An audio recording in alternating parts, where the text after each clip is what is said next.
Prayer is the key. Hey, prayer is the master. Well, thank you for staying with us this morning. Let's talk about gender. As you can see, there is gender parity. It's one woman, one man. Why are you looking at me like that? So, well, anyway, that's what you have right now. Okay. As you can see, she's looking very straight, like a good Nigerian. But, you know, gender equality is something that has been spoken about so many, many times. And when we talk about this whole gender thing, you know, there are questions as to exactly how significant it is and how does it impact on anything. So when we talk about gender equality and all, we're really looking in the direction of, okay, the girl child, the female gender and all of that. But is there a gap we are creating? Are there things that we should be talking about that we're not talking about? For some time, I've been hearing about he for she. So is there a she for he somewhere? I don't know. I guess this morning, why are you looking at me like that? I'm just asking a question. You've got eyes on the side of your head. Even when I don't look at you, you say I'm looking at you. Because you're looking. I can feel it, you know. It's like heat. Dayo Oladele Ilori joins us this morning. She's a gender advocate and founder of Willie. Thanks for joining us today. Thank you very much. And we also have Kingsley Obomekbulem, who is an author and founder of the Talent Hub. And he is been a masculine gender advocate for as long as I can remember. Why are you looking at... Masculine gender. Okay, he's a gender advocate. Does that make you feel better?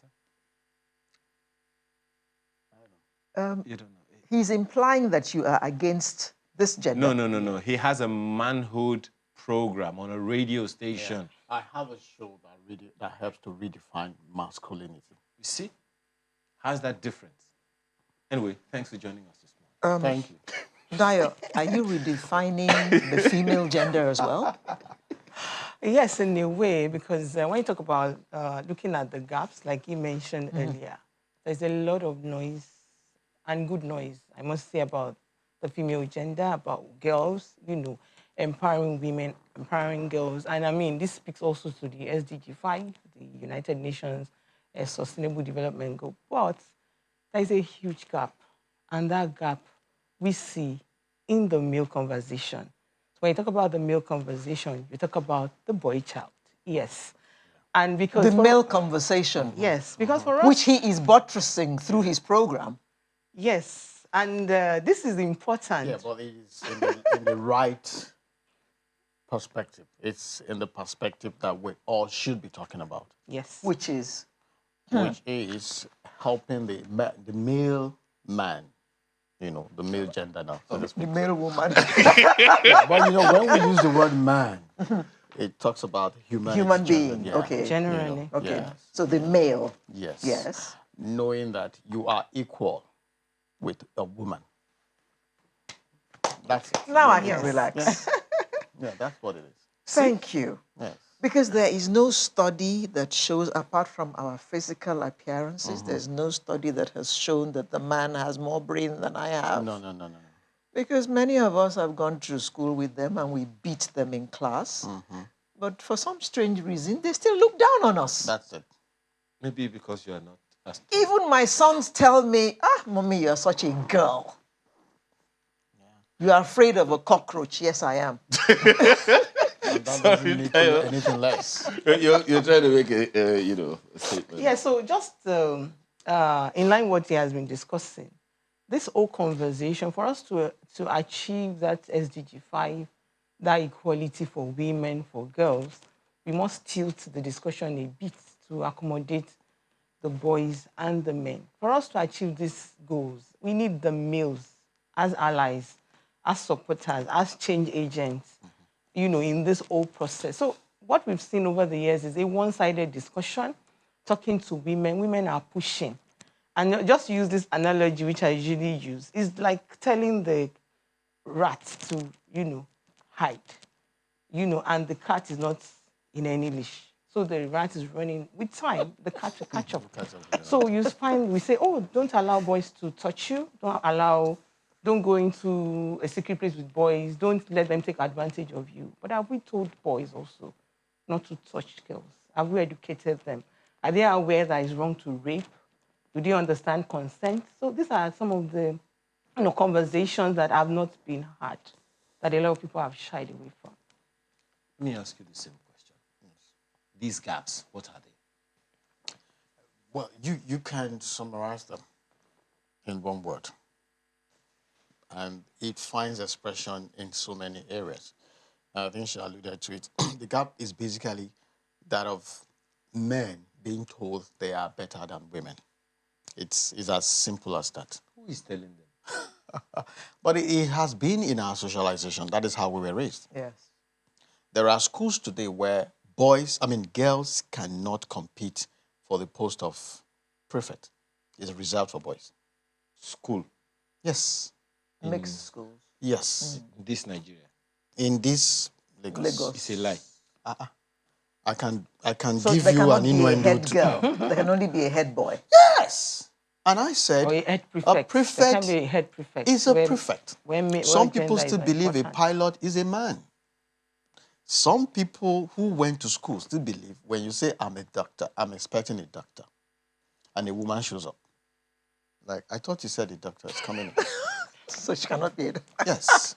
Some people still feel the word nurse is a feminine, connotes feminine.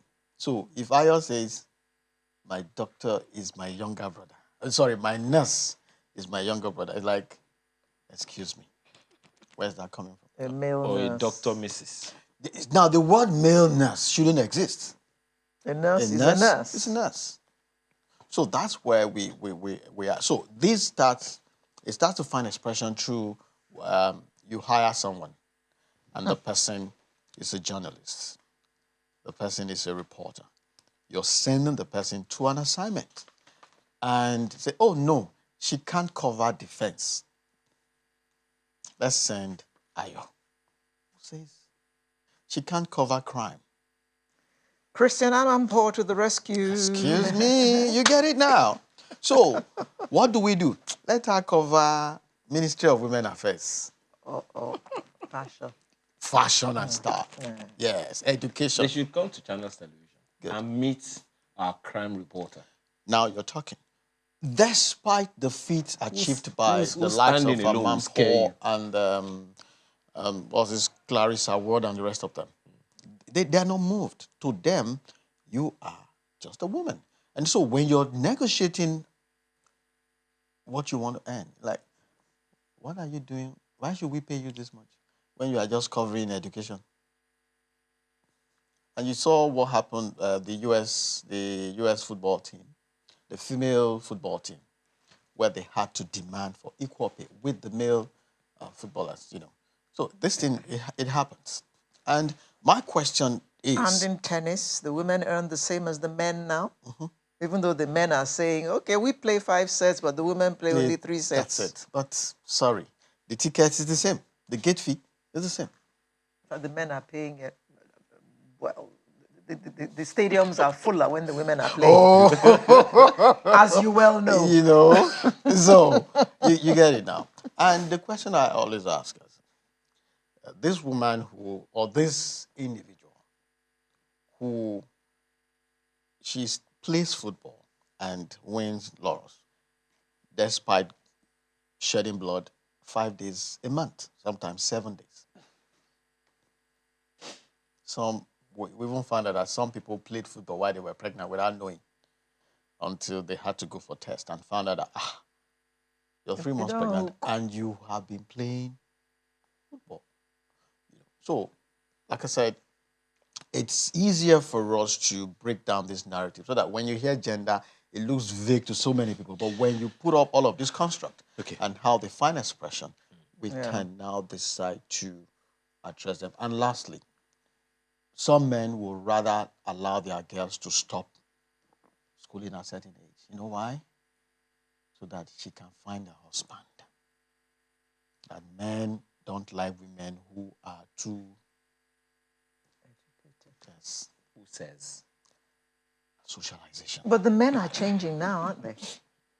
Well, Yes. We lead. Are the men changing? Yes, we have some wins. But we can do a lot better. Because when we look at so why are we even talking about this at all? When you look at the numbers, crime, you find out that 80-85% of crime committed by men. Look at domestic violence, is the same number. Men. So in different areas, you have men at the center, not the victim. They are the ones perpetrating a lot of these things. And so when we continue to talk to your girls, talk to women, why don't we go to the foundation to start nipping it in the bud right from the roots? So are the men changing? Yes, a bit of awareness, but we need to do a lot more. But Dayo, we find that these days, a lot of women are breadwinners. Is this fact lost on the men who still believe that they are the bosses? Yes, like the socialization you talked about. Yes. Is almost sacrosanct. Once you give birth to a child who is male, is handed over the leadership of a home without any training, without taking him through any, there are no learning ropes. He's just a male. He's the leader of the home. And this has nothing to do with the financial contribution. Here, I'm the man of the house. Exactly. It has nothing to do with financial contribution. It's just the cultural beliefs and the socialization that the man is the head of the home. Now, what does it take to be the head of the home? So many things. So apart from being financially responsible, there is the emotional responsibility, which a lot of men are lacking. So yeah, but that emotional responsibility is a two-way street. He gives her, she gives him. Yes. So it's not just coming from him. It's not just coming from him, yes. But you find out a lot of times the men are not given that responsibility. They are not living up to it. Why is that? Again, it's the way. So let's go to parenting. How were these boys raised? Brought up. How were they brought up? Who brought them up? Unfortunately, the women. Why are we pushing this agenda as we lead? We're taking responsibility because, again, we are part of it. We are the cause of our own problems. problems. We are not the cause, but we are part of the system that has produced this men. I will exonerate women to a large extent. I'm sorry, Dayo. I used to say this. In marriage, a man and woman are not equal. But outside of marriage, you are equal with a man. In marriage, there's a head. And it was designed even before marriage was created. So when you get into marriage, you get married, somebody has to lead. We lead. And so the man is leading. Okay. And with leadership comes a lot of But that's not to say that is the one, point. Just a minute. That's not to say that one is ahead of the other. Someone just has subordinate. to Yes. That conversation, that understanding needs to permeate. I agree with you. It has to. And that is what we try to do. Now, for a woman to submit to you, you have to be something towering. Not like Ayo's height. You have to have something in the That's head. not to say you're not tall enough, but You have to present something. You have to lead. But the disconnect now is this guy was given responsibility for which he was not prepared for or trained for. And then the man who is supposed to provide the modeling that he in turn will imbibe and passed on, the man is a bloody drunkard who goes to that's where he leaves he closes from work, and that is where he bets. Stays there till 12 midnight and comes home drunk. He goes to bed. And the following morning he's out. Is there anybody that needs anything I can give to you? Daddy, none. That is if you even find him. And so that child accepts that this is the pattern. Then he's told, if he's not making enough money, he's told, you are not a man, no. You have to make money. You have to make money. In my place, once you're 18, 20, you are still in your father's house. That's a problem. What place is this place? The East, of course. There's a point you get to, you have to leave the house. And what age is that, please? I'm telling you, 18, yes. By 18, the average Igbo child should start, supposing ego. Start making money. You need to start to make money. At 18. Yeah. Isn't that But also at 18, in a way? most of you are still in school. So how do you do that? Most. Yeah, but you see, while you're school, don't you? I mean, Dio works with a lot of in-school kids.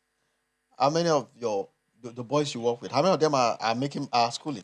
They are schooling and they are working. Making money, yeah. Most of the kids After in public school, schools, yes, they after work. school they work. They earn money. The boys who hawk foods and wares and the things we buy in traffic, they are in school. Isn't that putting pressure on the male gender? That is it, Ayo. Exactly. That is it. That's where we are talking now. That you see, when you don't have money, you feel less a man. Of a man. It brings me to the next question that I want to ask you. What a society. Because sometimes, most of the time, the young lady expects the young man to supply. Exactly. Which is also the program. So that programming. That is something that that's a modern thing. Yes, Because when we were little, when we were in secondary school and we had boyfriends, you saved your 1 shilling, I saved my 1 shilling, and we went to the cinema. You were the modern old time. Today, as it was even then, there is a reason they called the man breadwinner. Because the man is the one that's supposed to go out and bring something, win the bread home. And the woman bakes it or for the bakes our woman. needs and prepares Okay, it. literally hands it over to the woman to take care of the children, as it would be. But that seems to have continued until now, where young ladies expect the boyfriend who is or is not working to get money anyhow, buy him Bone Cove and Bone Street. So, By her, thank you. Bone Call, Bone Street. Is that what they call it? as I was saying, because I don't know what you're talking about. As I told before. So, how does that help or harm this advocacy about the guy, the young man, His being, psyche. screwed right? Because if the pressure is on him to make money anyhow, it gives him a sense of authority. Of course. Yeah. Over this young lady. Yeah. Yeah. What do you think of that? And not only the authority, it's also that this pressure is some of the things that have pushed men into spaces they shouldn't be. So when we say, oh, there is a high rate of crime, yes, it's because of the pressure. So, I mean, like you said, and you said an 18-year-old boy should be making money. I don't totally agree because, yes, you should be responsible, but I don't think the burden of a home or a family should be placed on an 18-year-old. Yes, you are hawking, you're on the streets selling things. No, that shouldn't be where you are. I mean, schooling should be, university, earliest maybe 21, 22. So what happens to those years? That means this boy is going out fending for the family. And you see a lot of families, a man, even before he's a man. As a boy. So a lot of boys have become men. That's where the issues are. Men in parentheses. Yes. Not necessarily. Men in the right sense of it. Yeah. So the expectations are high. In fact, some homes, some boys they will wake them up to say, what is our next meal? And so when you have that kind of situation, this boy who has hasn't completed education, does not have any skills, and then this kind of boy, you say, oh, your younger ones have to eat, it goes out. Wow. So if, it goes out and does a lot of things. Yes, but the point that I want to make here now is, you're talking about a balance of understanding between the young lady and the young man. But in a situation where the young lady just says, I want this guy to give something to me. I just want to, quote unquote, forgive me, I don't know if this is right to say. Some just want to have the commitment of this guy and he should just be the one providing for them. Now, if that is happening and we still want a situation, that you described earlier where the young lady, the balance should be there, doesn't this situation described just now make it difficult for that balance to be there when the demand is always coming from the female gender? So it makes it difficult, and I will tell you why it makes it difficult. It's not just about the girl demanding for bone straight hair or expecting some very, ridiculous, making ridiculous demands of the guy, but it is more of how are we raising our children.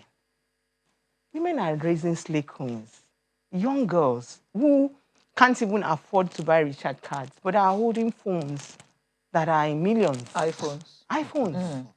And then, I mean, you hold something you can't service, the parents are aware.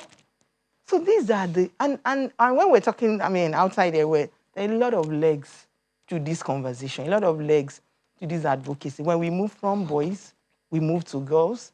As we lead, the parents of the boys we talk to are agitating for us to start an academy for girls. They're the ones begging us, saying, please just start something for girls. When we move from girls, we move to parents. We move to school counselors. We move to teachers. These are different legs. Who are the parents who raise these girls, making these unrealistic demands, things their father or mother can't provide? You expect a young boy that is not even working to get it by all means. So there's a misalignment in our value systems. Sometimes the girls live a completely different life from the life they live at home. There's also that. So that's, yes. But at the end of the day, the buck stops at the table of the father of the house. If he has not been properly mother? raised, the father as the guy leading, he's supposed to have a vision for the kind of homes he wants to, hand over to us to the society. I usually say that as a father, your children are a gift to society. You raise them and you push them into the society. If they're not properly raised, you push miscreants, bandits to society. Raise them well, you push assets to society. Now, if that guy who has given birth to girls and boys is an area father, he has just given us, he has just multiplied himself into 4. 2 area girls, 2 area boys. Those 2 area boys and area girls will meet their fellow area boys and area girls. There'll be a union. They'll give birth. They'll give birth to area children. But we have had situations, Kingsley, where the Yorubas say, when them born you finish, you go born yourself again. Okay. So there have been situations like that where some people redefine themselves. Exactly. These are turnaround kids. These are kids that at some point there is an intervention. You can't take away the point where there was an intervention. It could be faith-based, it could be in school, but something happens somewhere. There is a social intervention that redefines the course of that child. Okay. And then the child starts to see a better future. The child starts to redefine where he is going to. And then some of these toxic masculinity traits that we're talking about, perhaps he starts to break them.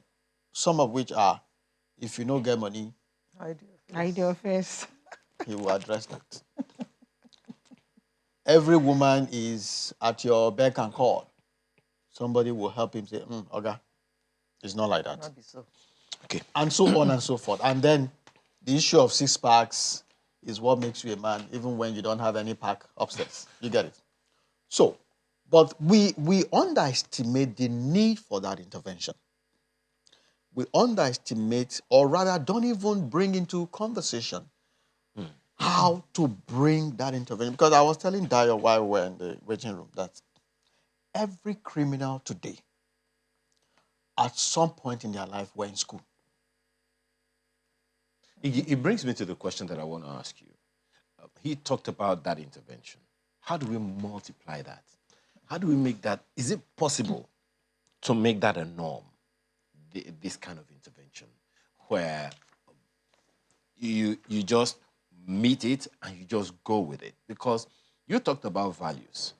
the number one thing we probably lost at some point, though legislated in the Constitution, are the norms, the morals in the society. They seem to be gone with the wind. So the intervention we talked about seem to be exceptions to what has become our norm. Yeah. How do we multiply these exceptions to become our norms again? Okay, so let me start with a story, taking a cue from where it stopped. When we're in the correctional center, we just completed an 8 weeks curriculum with the correctional center, Oregon. And we've done this in other correctional facilities, Isheri. You see, there is, we can multiply this intervention. But here is a story. A young boy is in that center, and he told us why he's in that center. It's because the father has insisted he must sell marijuana. The father trades the marijuana, is a street guy, and he said, unless you join me, I won't pay for your school fees, I won't feed you, and all of that. So this boy ran away from home, the usual raid, he got caught. But when we were doing the counseling, this was the story. At some point, he has met intervention. Now, this boy is there. What happens to him when he leaves? In 2019 also, we did over 30 schools in Lagos State, Education District 6, working with just boys. Now, these are, drops, just little drops, which if we can replicate. So we did that in just an education district, 30 schools. Imagine if we do for all education districts in Lagos State. Imagine if we extend it to Southwest, and then we graduate it that way. So there are interventions basically around social skills that we must start to do. Character building. Some of this character building, peer pressure, substance abuse, delayed gratification, failing forward. I mean, when boys know that I don't need to be in a hurry to make money, they won't go into rituals. But do they understand delayed gratification? Do they understand that they can fail? Do they have requisite emotional strength to bear challenges in the society? These are some of the things we teach. Supposing the state puts its entire weight behind this curriculum, now we have even increased it to 16 courses. We included social media, footprints of research because of things that are happening. I mean, if the state puts enough funds behind this intervention, yes, we can replicate it in various schools. And then not stopping at schools, like I told him. One of the engagements we had with Lagos State schools, the counselors called us and told us that this thing you are doing, it's good, fantastic, but have you thought about the parents? Each time these boys go back home, the parents act as a step-down transformer. For some of these things we tell them, have you also thought about extending this leg to parents? So the intervention does not even stop with the school. It must get to the home. The parents are ill-equipped. They don't understand parenting. Which is the question I was going to ask you. So you have told us that you work with boys and you work with girls. Yes. What about the parents who is working with them? Because most of these things, especially the social ones that he mentioned earlier, are put in these children's heads from home by their parents. You have a boy child, and from a young age you tell him, oh, boys don't sweep, boys don't cook, and stuff like that. Boys don't cry. Yes, boys don't cry.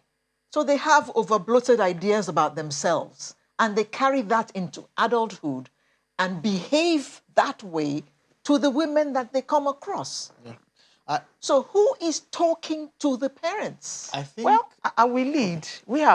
We also saw that gap, and we started running webinars for parents.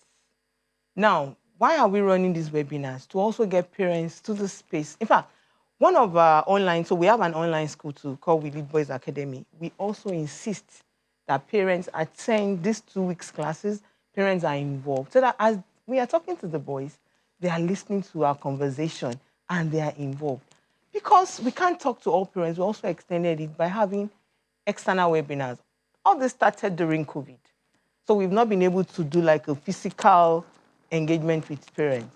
But the schools where we have worked, the best to do in those schools where we have worked is to go back, engage the parents of the boys we've spoken to ensure that they are on the same space and do a kind of monitoring over maybe a period of months, years, to see that, okay, this intervention is working.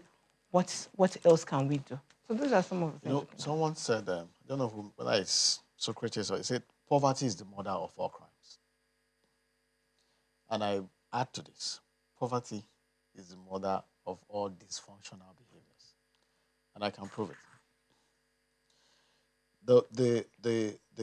The bulk of the work is still government, still rests on the shoulder of government. There's little that NGOs can do. Now, the power that government wields that allows that kids to come into school, either primary or secondary.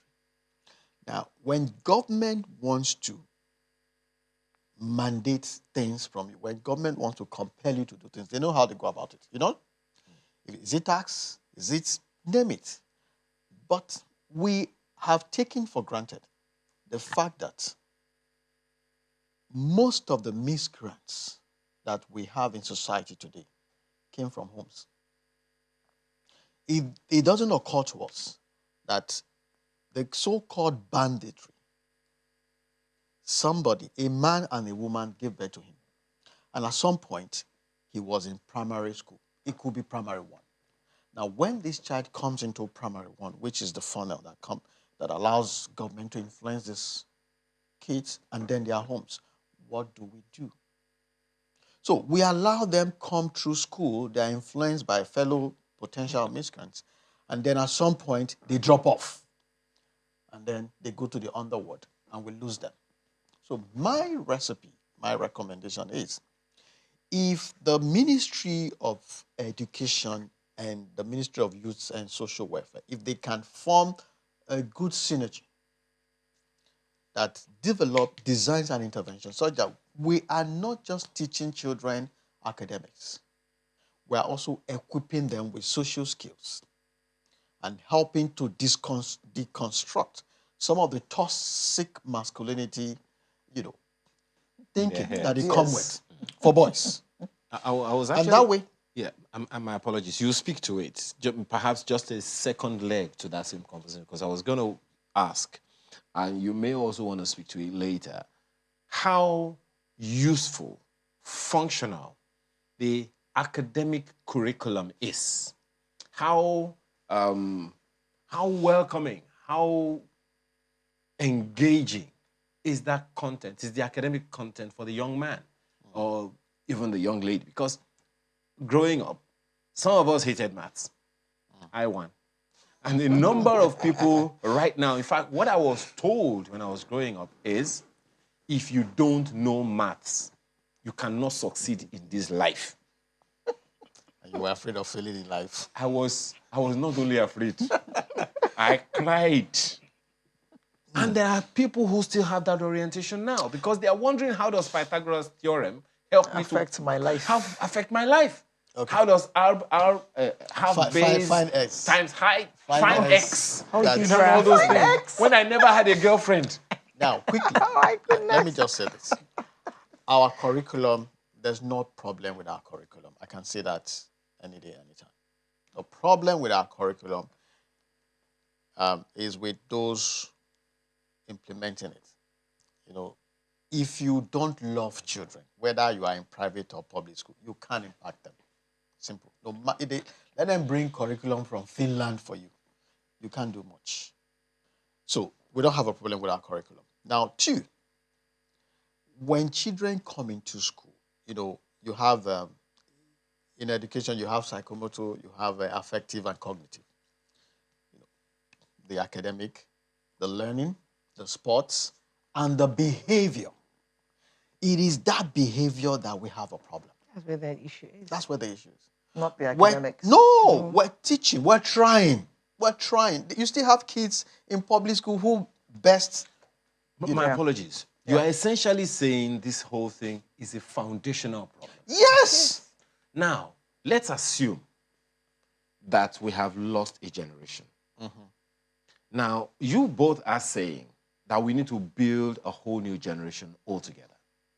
Yes, and then influence even the one we've not And lost them completely. influence the ones Yeah, that, the older ones. what's the first step? I asked that question because about 70% of Nigerians are young.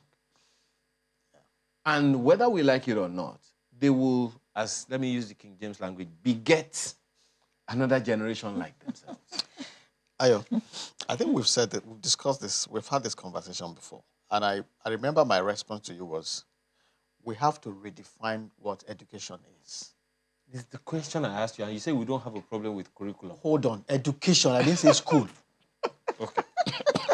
Education, when you hear commissioner for education, what comes to your mind?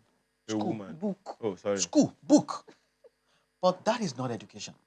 Okay. Let me ask. Let him tell you what education No, is. he will tell me. He will tell me. Okay. Let him wait first. Let him wait. I can always harass him. Okay. Even though I'm supposed to be hosting you now. Please try. Is there a way we can? Yes, sure.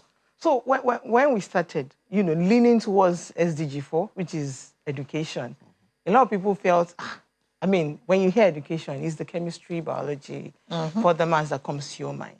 But you see, that's where the gap is. And that's where we stepped in, is the behavior, which is an essential part of education. So when we get our certificate, you see it on the certificate, they would applaud you for your academic performance, and they would also certify you that, you were well behaved. Learning. Learning. There's nothing to train that behavior. But there's nothing. So that's where the issues are. So when you look at the whole curriculum, for academics, there's really nothing wrong with our curriculum. So, like you said, you ate maths. I don't think I was a fan of maths, but if you want to read your bank account today, you will do some calculations. That is just so, so do we need it? Yes. But you see where the issues are. There is nothing in the curriculum speaking to behavior. There is nothing. So I've listed down some courses now that we run. We run peer pressure, substance abuse. My apologies. Are there courses speaking to this? When I was in primary school, we had a subject, I don't know if you did, called moral instructions. Yes. We don't have it anymore. It's been changed to civic. Yeah. So we used to have social studies, moral instruction. We had arts. civics. There's creative and cultural Cultural arts Civics now. was more about your duty to your country. Citizen, yes, your duty to exactly. your country. But there was moral instruction. The moral instruction that I went through was they were essentially teaching morals. We also had civics as a subject, different from moral instruction. Now, how functional would such a thing be? See, academics is still useful. How functional is that in the whole thing? Maybe some people need to understand why it is as important. It's very important, and it may not be under the name moral instruction, but this behavior education, this character education, like we call it, must come back to school as essential parts of the education, of graded, managed, monitored. And there are so many legs to it, but it must return. And it must not just return to primary school, it must return to secondary school, it must also return to the university. Even if you lay the foundation, there must be courses also speaking, even in the universities, to these behavioral issues, influencing young graduates to know that when they come out of school, this is how to behave. This is how to relate. That's how to raise your family. Okay. You wanted to expand academics beyond education. Say that education happens everywhere. School, home, church. Outside. This is education going on. Ayo, we've been asking young people to go and register for the vote, isn't it? But they never, they didn't budge. And some people organized a concert, and INEC can no longer contain them. That was education. That was massive education. But somebody was talking, go and register. You're always doing BB Niger, go and register. And a concert was organized. And a candidate popped up somewhere, and there's a massive, that's education. Tsunami. So we have to understand how to leverage and utilize other models that can educate people and achieve the change that we want. We are too fixated on the academic side of education. I was telling Diaries, while we're coming, that there's something Lagos State is doing. Sorry, I'm just trying to hear them. Now, in GSS 3, there's a high level of attrition.